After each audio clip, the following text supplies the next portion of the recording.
Well, howdy, howdy. This is Cubbypotamus, and it's a great day because we are opening the kiln today.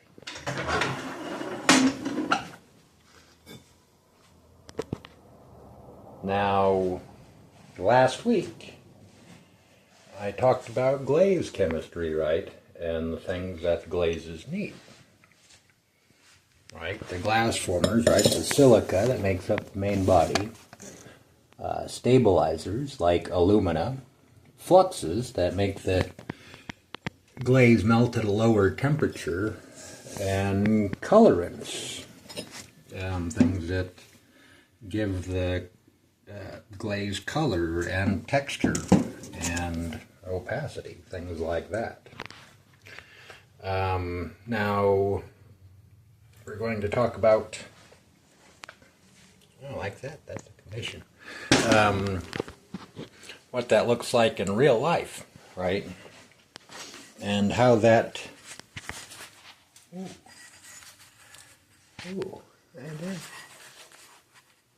how I go about making my glazes, right, and fitting them to my clay body, and what that process is like a little bit, right?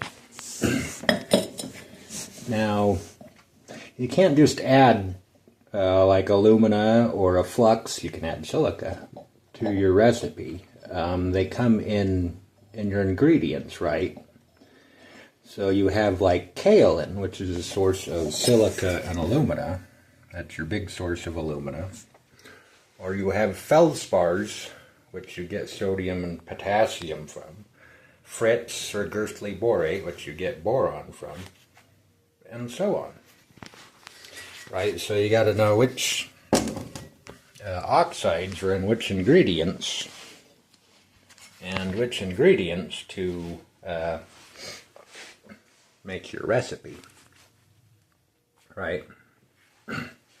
And it's nice now because we got software that helps it out, right? And I'm going to talk about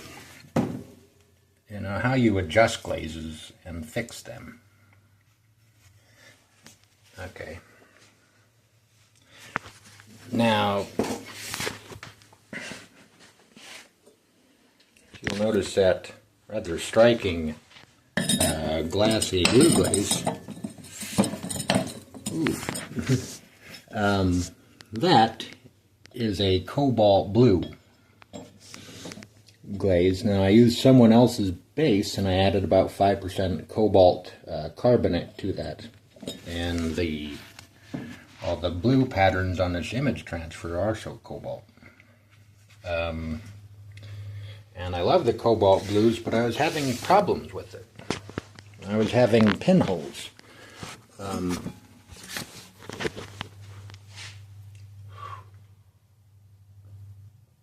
In my glaze, places where the glaze didn't stick to the pot, or just these little bitty holes, and what caused that? Well, what caused it was my glaze was too stiff. Cobalt oxide, now colorants are fluxes too, right? And cobalt has a very low expansion. And it increases the temperature the clay needs to melt or whatever. That's refractory as opposed to a flux. So what was happening is it made my glaze stiffer, and when gas would come out of the pot or out of the clay, it wouldn't smooth over, right? You'd get bubbles and they wouldn't expel because the glaze was too stiff. Right? So to fix those pinholes, I had to find a way to make the glaze more fluid and more runny, right?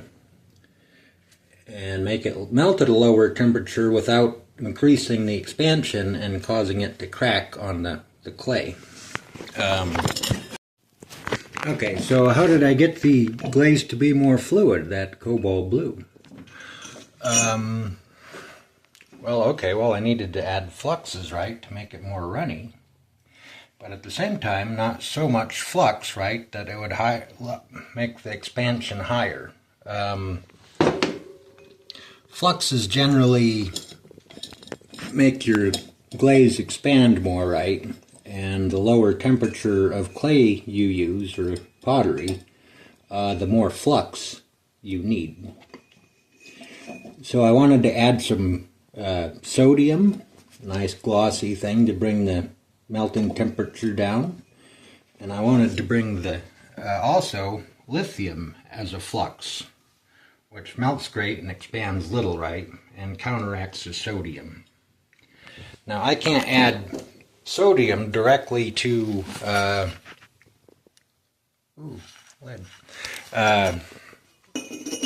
to the thing. I have to use things that have sodium in it, so I used feldspar to source my sodium. It has about 10% sodium, and lithium carbonate to flux, get my lithium and flux that.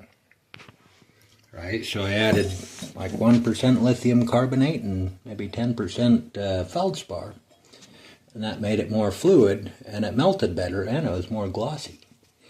And I had similar problems with clear glaze that was base, and that's how I fixed that. Right, so that's kind of how you fix glazes. Well, how do I make glazes, right? You know, how do I figure out,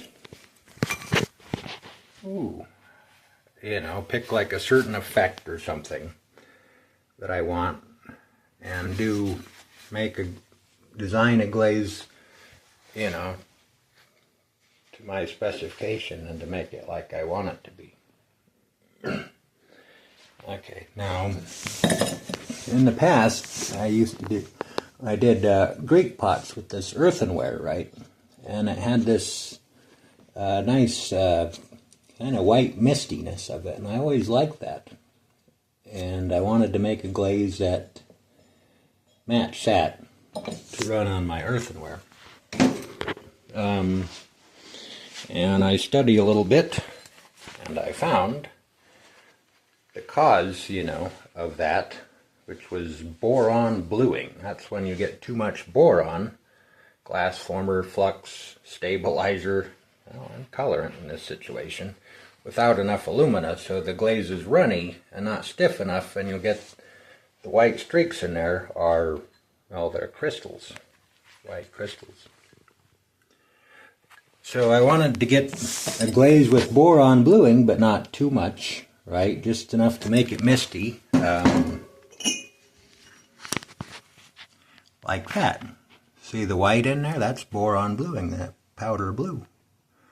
Right, so the details could shine through, or see how it gets white where it pulls deep, you know.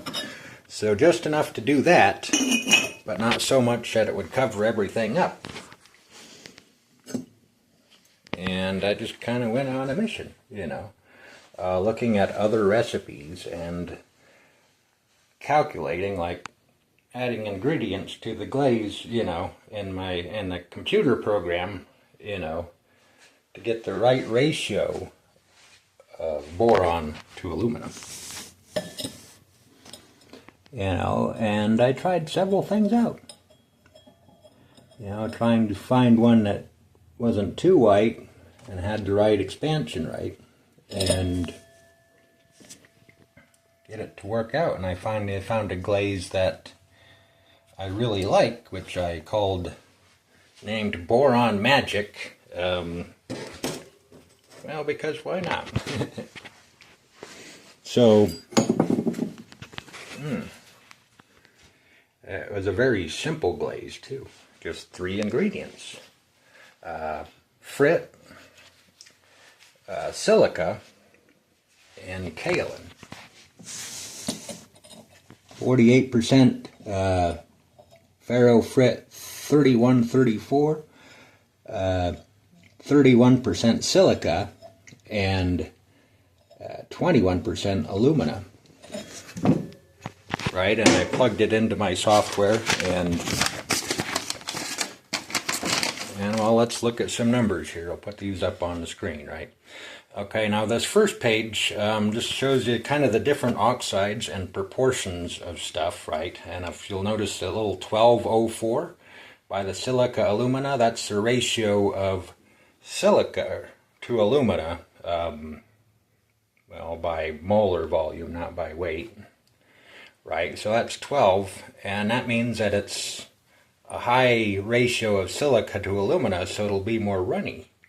If it were like 6, that would mean that there was a lot of alumina in there, and it was very stiff. So I wanted something that was fluid to get those boron crystals right. And the expansion on that was 6.6, which is about perfect for my white clay, and that might be too little for my red. I don't know, I guess I'll find out. Okay, and now you'll see on the second sheet, got the recipe right. On the left there you got the frit, the silica, and alumina right, and the percentages of oxides in there. And you add it all up and you get the bottom line where there's like 64.5% silica, which makes for a good strong glaze, over 60% silica. 9% alumina, you see on the bottom there. 11% boron, that's a lot of boron. The 5% sodium, and 9.7% calcium oxide.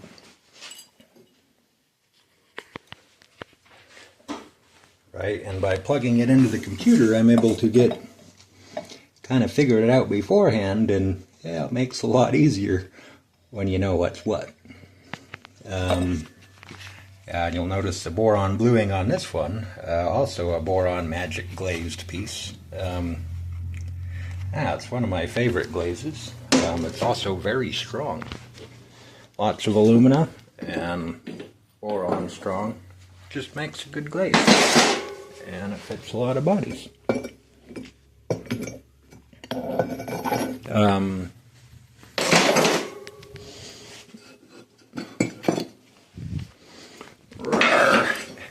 Yeah, let me get these bad boys.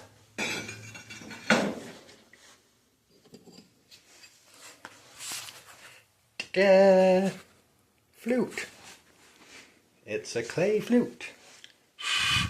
That doesn't work, and it's too hot, so it almost burns my lips. But at least it looks good, right? Little butterflies on there. It shakes like bamboo. That's red splatters everywhere. Clay flute number 2 with image transfers and carving.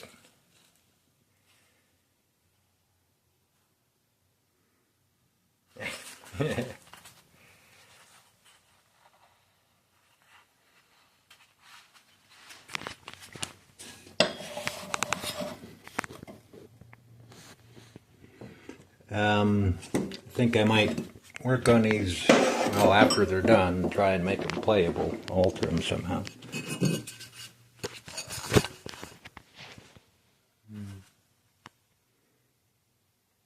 Yeah, this is my new personal favorite plate.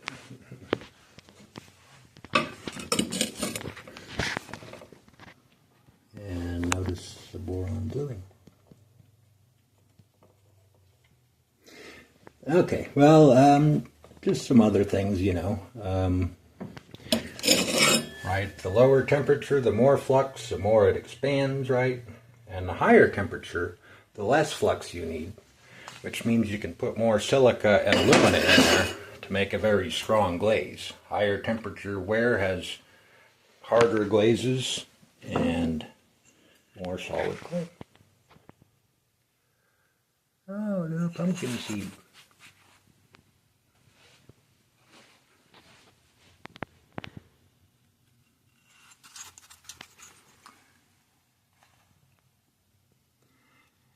Yeah, I've been working on some fish lately.